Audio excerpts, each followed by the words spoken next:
Hey, welcome back. Coach Unfiltered. My name is Coach Art. I'm here with Mr. Danny today.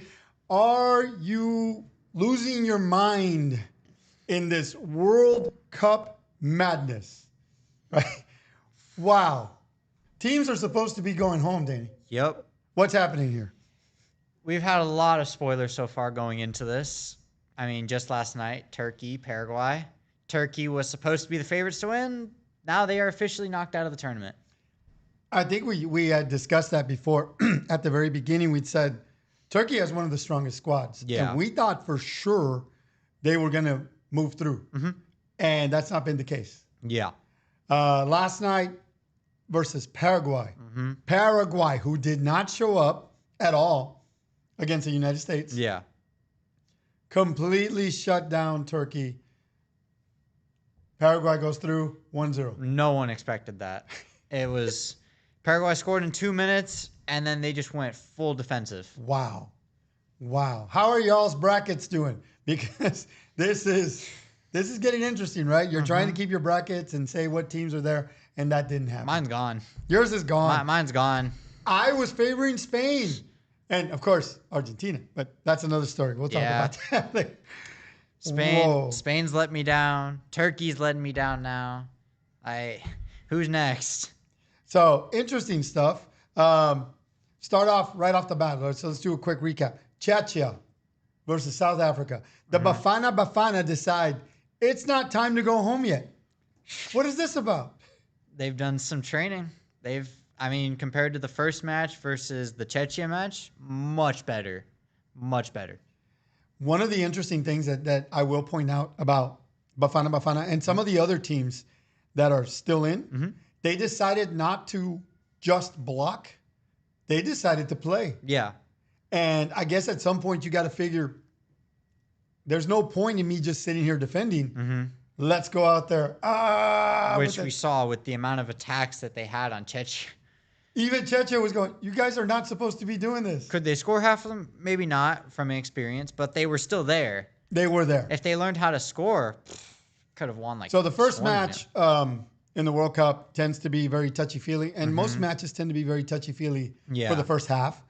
But seeing them now open up, it opens up the level of the game. Yeah. I think it's better for the game to see this. It's fantastic. Switzerland versus Bosnia-Herzegovina. Switzerland, predictably, throws Bosnia under the bus. 4-1.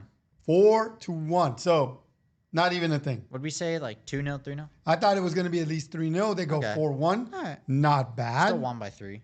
So, the biggest match, okay, the one I really want to talk about, it posed a lot of questions, and it always happens in a World Cup. Yeah. You get some of these matches. Canada versus Qatar. Yep. 6-0 win for Canada. Qatar showed up with their spirits high. They scored a historic World Cup goal. So we thought they're going to be spoilers. And I mean, we had a interesting injury that occurred sometime around, what was it, halftime? Oh just my before? gosh, just 10 minutes after. Yeah, 10 minutes after. Yeah, good point. So Canada brought it to this game. They came to score. The Qataris seem to be reckless, a bit reckless. And as far as, from a soccer referee standpoint, they were pushing the boundary of what they were doing. So by the 29th minute, Canada was up 2-0. 30th minute, I think, they won it by 3. By 3. One of the interesting calls was a dogzo offense. Now, that means one of the Qatari players was running behind. Canada had the ball. He's running forward, and he's in the goal, or he's about to get in the goal. Yeah. The player comes from behind, shoves him just enough. Canada player goes down. Yeah, it's a careless foul. The coach says, okay. The referee comes over and gives a yellow. He says, okay, we got a yellow card. No big deal. VAR comes back and goes, whoa. Yep. Whoa. That's actually a dogso, which means denying an obvious goal-scoring opportunity. And when that happens, you got to take into consideration, where the player is. Does he have control? Is there a possibility for goal? Yeah. And are there any other defenders in that area? Which is one of the interesting things. Most people call it the last man foul. As a referee, I hear it all the time out on the field. Referee, it was the last man. Last man. That's a red. That's a red. And I'm like, no, not how it works. There's a double jeopardy clause in that foul, in case you're not aware. If you take a player down from behind like that inside the box, and it's a dog, so he was able to score and you stopped it, that's only a yellow. Okay. Because you're already penalizing him with a penalty kick. Yeah. You can't double whammy him. Unless it's a brutal offense, then yes. Okay. But if it's a dog, so it goes yellow in the box once he's in the penalty area, and you award a penalty. If it's outside the penalty area, which is what the VAR was saying, then that was a red. So it changes whether he's outside or inside the box. Right. And if he gets outside the box and he was given a red, he doesn't get a penalty kick because he's not in the penalty area. Right. So that's one of those things. Little note for the rest of the world about why these calls are being made. Yeah. I understand a lot of people are learning a lot about what we do as referees, and I love that. There is so much attention on them. Yeah. It's crazy. But then it was, I think, 53rd minute. This one. So 53rd minute, one of the defenders for Qatar comes right behind number 8 for Canada, which is Kone. Number 8 for Canada is literally just clearing the ball. One of the Qatari players comes up behind and just whacks the back of his leg. It's not a big deal. It doesn't look violent. Yeah, it didn't seem like anything when you first saw it. Right? It's something I've taken over the years. You've probably been hit that way. So we're going, okay, you got hit. Yeah. So the referee correctly comes over and says, oh, that's a little too much. That's a yellow card. It's only once he actually gets to him. When he got to the player, all right, so Kone's on the ground and his leg is hanging at a bit of an angle. Yeah. Because he ripped through his shins.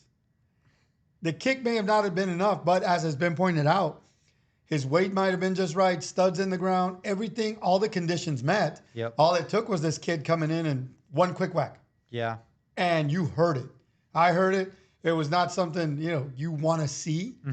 But these things happen in our sport. Unfortunately, this is what happens. It's unpredictable. It's unpredictable.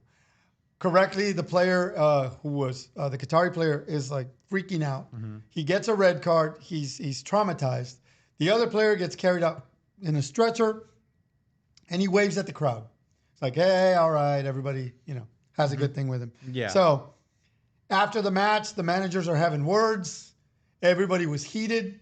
I think the biggest thing to take away from that was, do you think the referee had control of that match or proper management? I feel like he could have managed it a little better because there was no need for the Qatar players to get that heated and out of control. And if that's the case, then what? So you're losing 6-0? Let me just lose my mind. Yeah, exactly. That's what it looked like. I mean, these are supposedly supposed to be the best 11 or best 26 players, because you have the bench players as well, of that country. So they're representing their country nationally, and this is how they want to do it? I'm with you there. That's my thought on it. I'm going to have to go there. At some point, and, as a referee, I will tell you this. At some point, players have to make the conscious decision to play the game. Yeah. You have to play the game. You cannot just act this way and decide it's all over. Let's just do what we want to do. Yeah. So as far as the coach, there is no excuse. If some people are saying, I have no proof, that the statement they made to each other was something like the Qatari coach thinking, well, you shouldn't have run up the score like that. But if you're a team in a World Cup, goals matter. And especially with some of these new rules, goals matter even more. Even more. There's going to be a FIFA investigation, that much I do know, into the behavior of the players overall. Possible sanctions, fines, be on the lookout for those. Yeah. And that's for coaches and players. This is going to get interesting. Mexico, South Korea. We knew it was a chess match. Yeah. We knew it was coming. South Korea wasn't just going to allow this to happen. But the way it happened, I feel for the keeper from South Korea. Yep. He had the ball in his fingernails. Ran into his own player. Yep. Dropped the ball, and the Mexican player cruelly and horribly scored on him. Obviously, that's what you do. Yeah. It was a mistake. Even the coach at the end said it was going to come down to a mistake. Korea made the mistake. The keeper was upset. It happens. Yeah, I mean, that's how the sport goes. Again, it's unpredictable. It's unpredictable. Now we're watching the World Cup. Now the matches are in. Everyone's playing. Yeah. So you're going to see a whole lot of stuff like this. One goal made the match, one mistake. And this is what happens. Oh, my gosh. USA versus Australia. We thought Australia might come in and put up more of a fight. Yeah. But it seems even without Christian Pulisic, the United States pushed forward. Yeah. What did you see there? Australia looks sloppy if you're really looking at it, because after U.S. scored that first goal, Australia tried to slow down because the first goal, it was a cross into the box by Balogun, and it was an own goal. I was like, okay. Now they turn it up because they were playing super defensive. I expected heavy offense. No, they just slowed it down, played even more defensive, actually. I didn't understand it. So I thought they were going to take it to the U.S. And for a minute there, it looked like it did. But yes, they were trying to slow the pace down and try to control the match. And they just didn't seem to have an answer. Yeah. It was a hot day. I'll give you that. Both teams were really, really sweating. And, I mean, Tim Ream. It was red as a beet. Red as a beet. He was bad. Which, for the first time that I've seen, we had a referee down in a match. Yep. What'd you think about that? I mean, it was pretty interesting. I mean, I guess he did have to keep up because the match was just going back and forth constantly. I guess that does, at the end of the day, it takes a toll on the ref. No matter how much you eat or how hydrated you are at that point, you're still sprinting back and forth up and down the field for 96 minutes. So the ref went down in the match. It was past the 90th minute. Yeah. And he either cramped up or had some issue with his calf. Looked like a cramp. Looked like a cramp. They gave him the magical pickle juice. Hope that would take the cramp away. It's not instant, I'll tell you that. But as a referee and not as a FIFA high level, so I'm not speaking from there. I have worked youth tournaments where I pushed up upwards of 15 games in one weekend. You cannot mess up your hydration, Yeah. your calories. It's brutal. And you're trying to give every single game your best performance. Now, these guys at that level, they're only doing one match.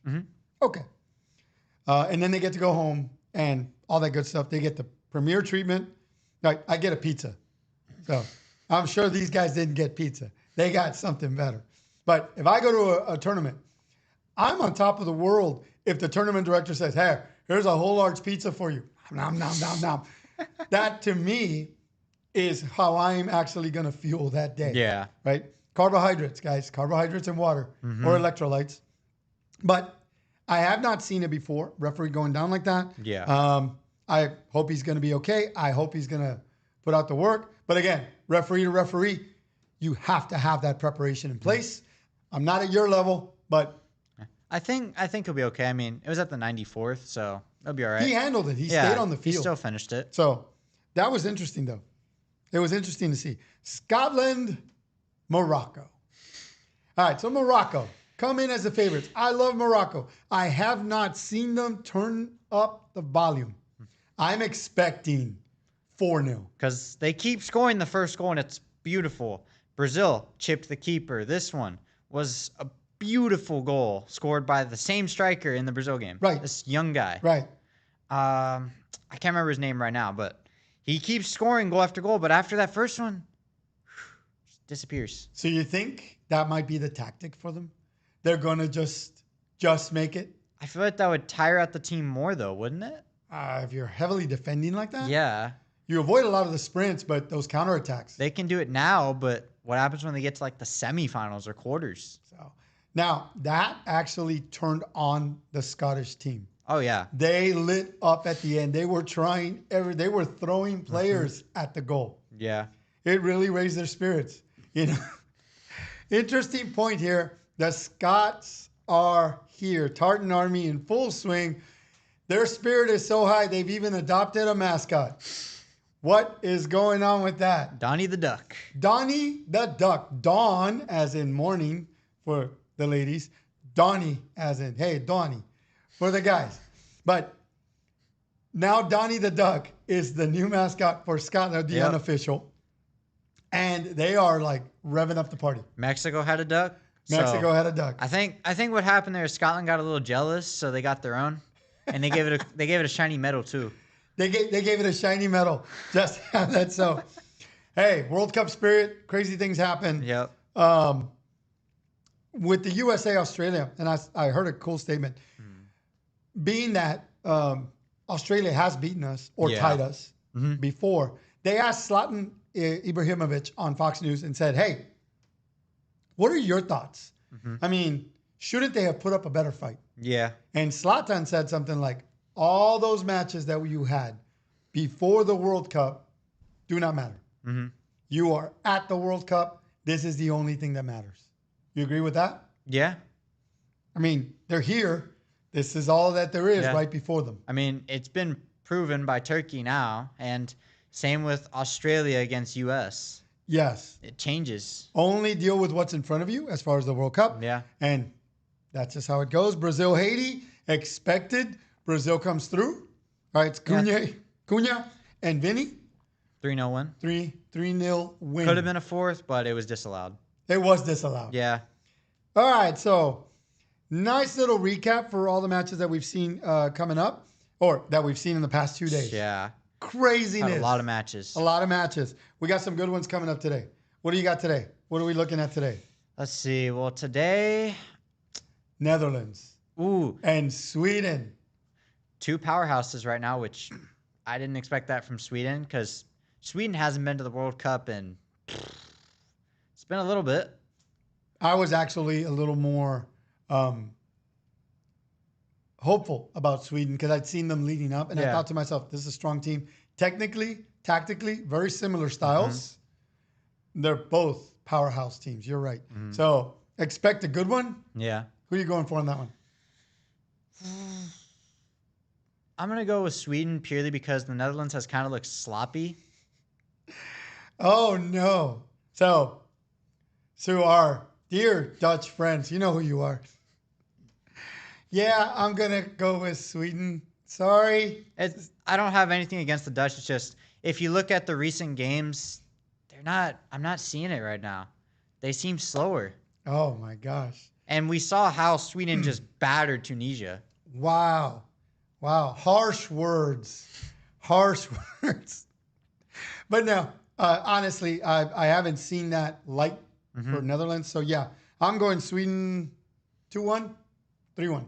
I'll say a 3-1. I'm going to push it. I'll go 3-2 to be nice.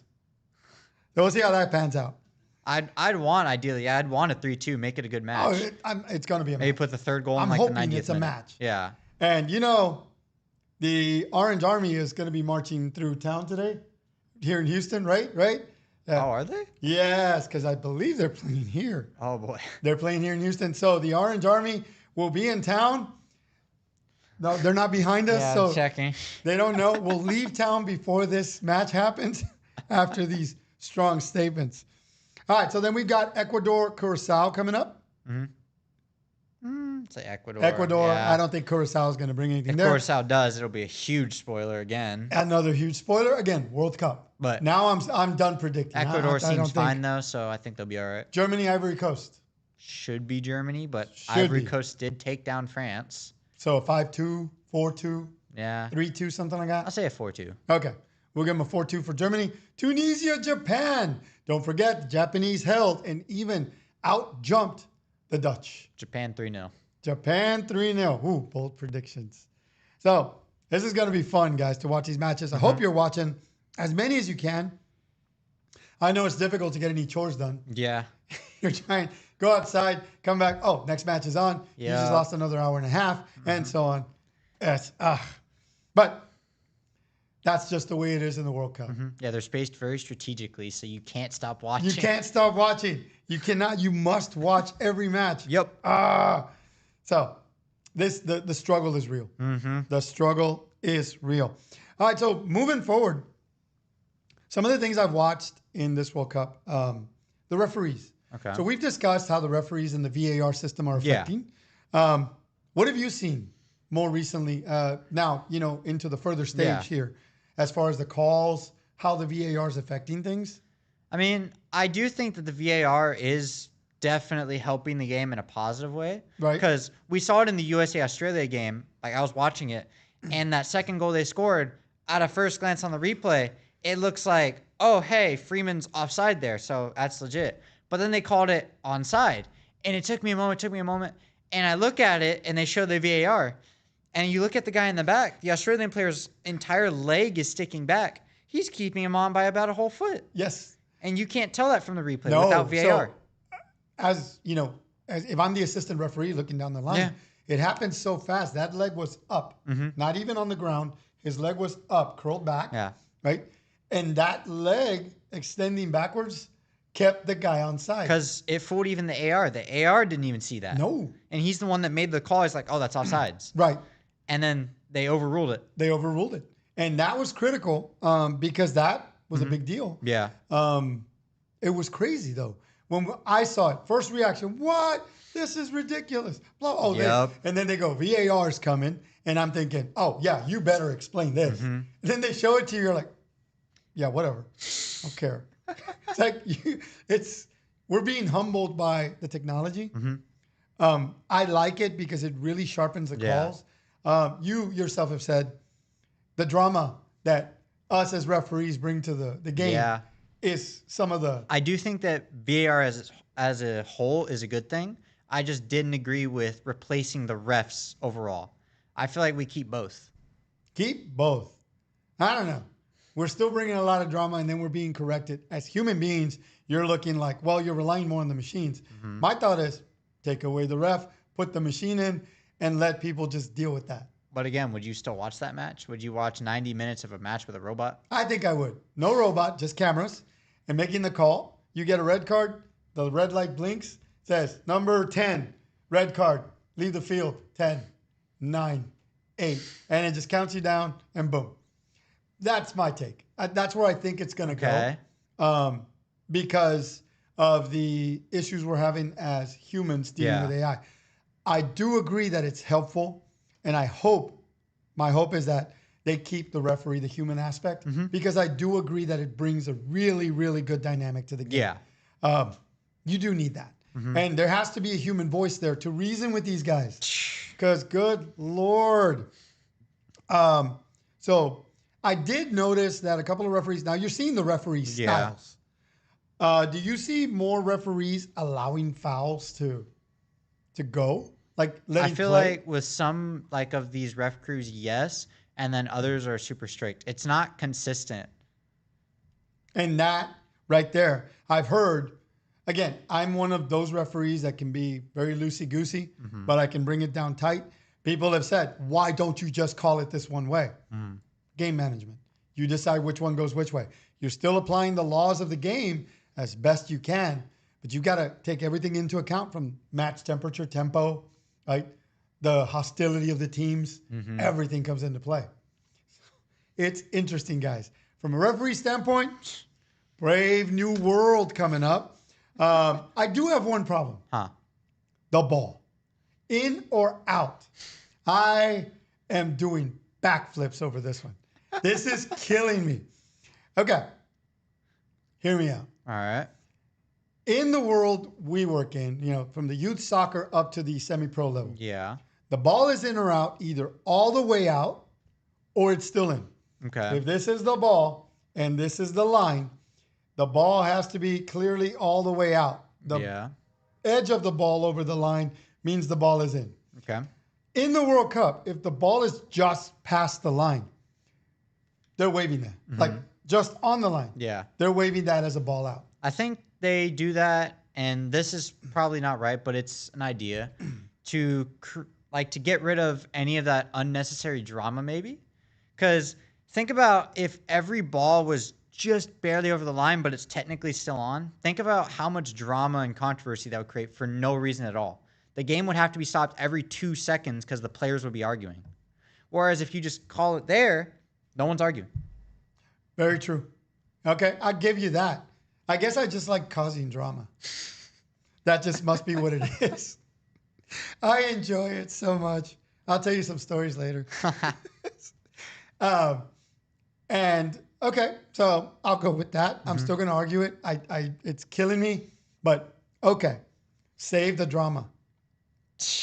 Um, all American, all female referee crew in the World Cup. Czechia, South Africa. Beautiful. Oh, yeah. What are your thoughts on that? I thought they did fine. They managed the game well. They controlled it. I mean, the players tried to retaliate, but even then, refs still kept it under control. Overall, I thought they did fine. Now, you and I have had experiences working with a lot of our female referees. For the most part, at least at the youth level through the semi-pro ranks, the higher leagues, people tend to be more abusive Oh, yeah. to the ladies. Ladies and teenagers. But ladies, Yeah. they tend to be uglier.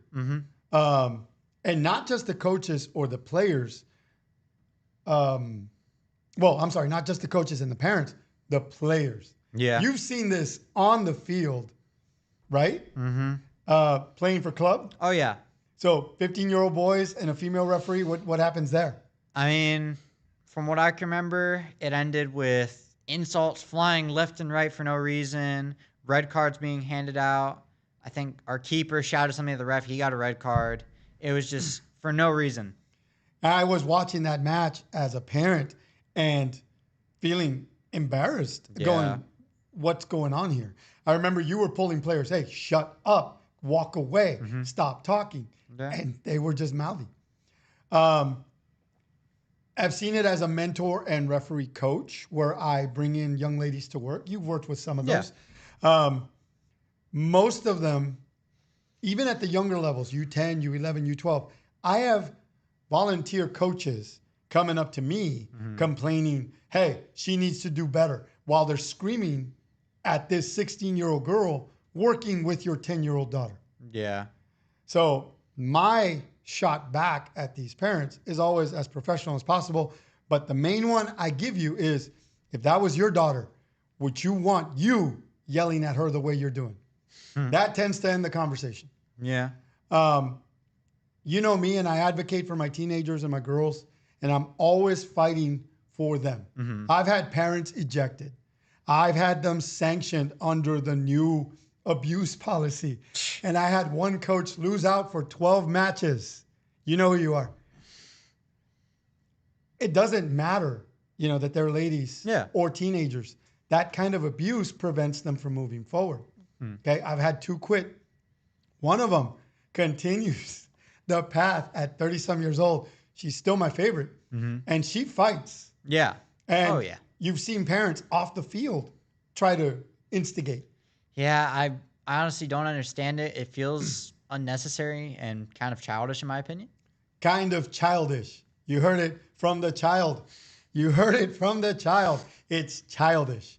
And I have had that happen. We had one tournament, that young lady had made some calls they didn't agree with. Parents walked right past her and gave her the shoulder bump. And I wasn't looking, but I turned around and go, what just happened? Yep. So now, seeing that at the youth levels, right? This is my experience.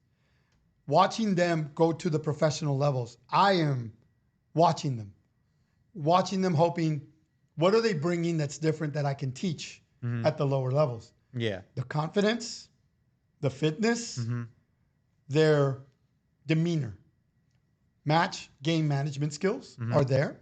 I hate to say it because it's been told to me by a few of the ladies, the expectations are just bigger because you're a lady ref. Yeah. Is that fair?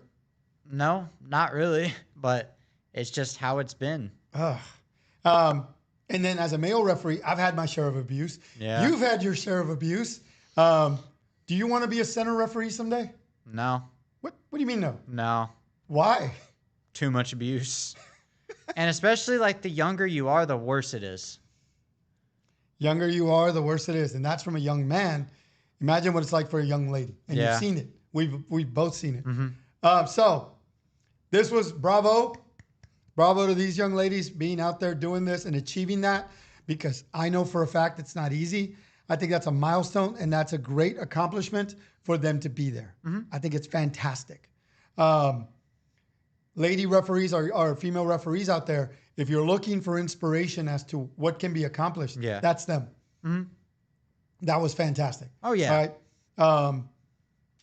So I will be taking a lot of notes on that and working with my female referees and hoping that they get a better leg up on this game so that we can see more of them. Yeah. I think they do a great job. I mean, it's fantastic. So interesting stuff we're seeing there in this World Cup. I don't know what else we're going to see now. It's getting crazier and crazier and crazier. So be prepared for all this stuff. Oh, yeah. Right? So you ready for the matches today? You got all your predictions? I've got my predictions. Okay, good. And it's your brackets are ready and you're ready to go? Sort of, yeah. I think Turkey kind of ruined it, but it's okay. The rest are still spot on so far. Wow. All right. So to our 3 female referees, Tony Penso, Brooke Mayo, and I think it's actually Tori Penso, Brooke Mayo, Catherine Nesbitt. Kudos to you guys. Congratulations. Great job. That's pretty much all we've got today, sir. Yeah. I think it was a lot of fun recapping everything and doing this. Thank you for joining us for our 8th episode here, Coach Unfiltered. Yeah. As you see, we're moving into the technical aspects more and more. Yep. So I'll bring in a couple of guests to discuss some of the youth soccer, youth referee aspects of what we see. How do you get to the World Cup? Right? Where do you start? I mean, there really is no one path. We've seen it. There's multiple paths. Look at how Davies got there. Right. You could look at Alphonso Davies. He traveled through. He went through the MLS system. He went through all that, and he's one of the few that actually made it to the very top. Right. So it's interesting how to get there. Did we have a question of the day today? I think we did. I think so. Let me go with this first. On our Instagram poll, I asked this question again because of the refereeing. Did Leo Messi's foul against South Africa, obviously against Algeria, deserve to be a red card? You folks are harsh. 100% everyone says yes, that should have been a red card. By the standards, right? By the rule, was it considered serious foul play? Are there levels? This is where people don't like it. The interpretation of the game, right? By the referee. By the way, and let me clarify this in case you don't know. They're called the laws of the game, not the rules, because the laws of the game are open to interpretation. That's why they're called the laws of the game. Food for thought. Yeah. In case you didn't know that. So we interpret the laws, kind of like a lawyer does. That's our job. We're the attorneys for the game.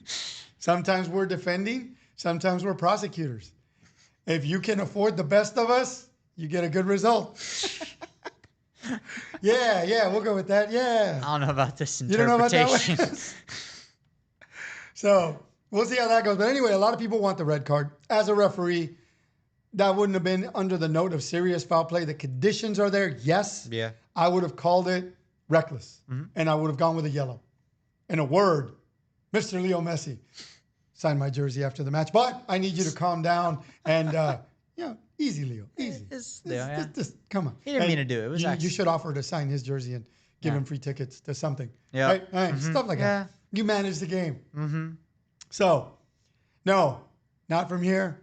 No red card for Leo Messi. Not because he's Leo Messi, but because it doesn't meet the conditions. Yeah. All of them. Okay, by the book. That's my call. Now, if he had just gone straight studs up into his heel, well, that's a different story. And flew at him. But he's literally like, he's falling down and he steps on it. Yeah.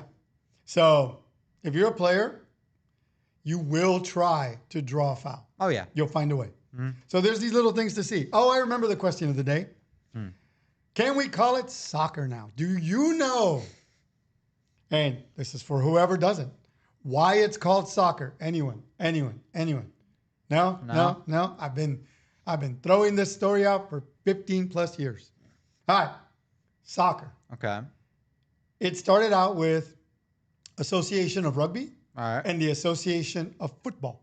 Okay. If you were an association rugby player,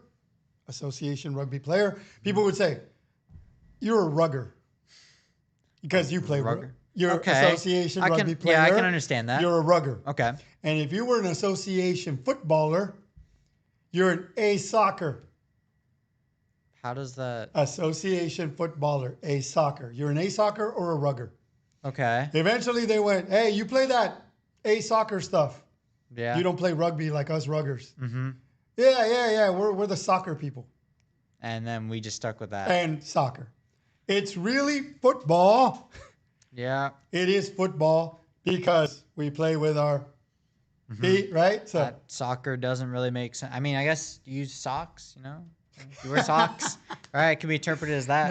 no. Association footballer, an A soccer and a rugger. And Yeah. eventually they eliminated the A, and now we have soccer. There's Yeah. your quick quip of the Interesting. day for you. Hope you enjoy that fast fact. If you have any other reason you can think of, join us on our Instagram page, VFI Athletics. Let us know your thoughts on that. Yeah. But I stick by it. That's the Bible. That's true.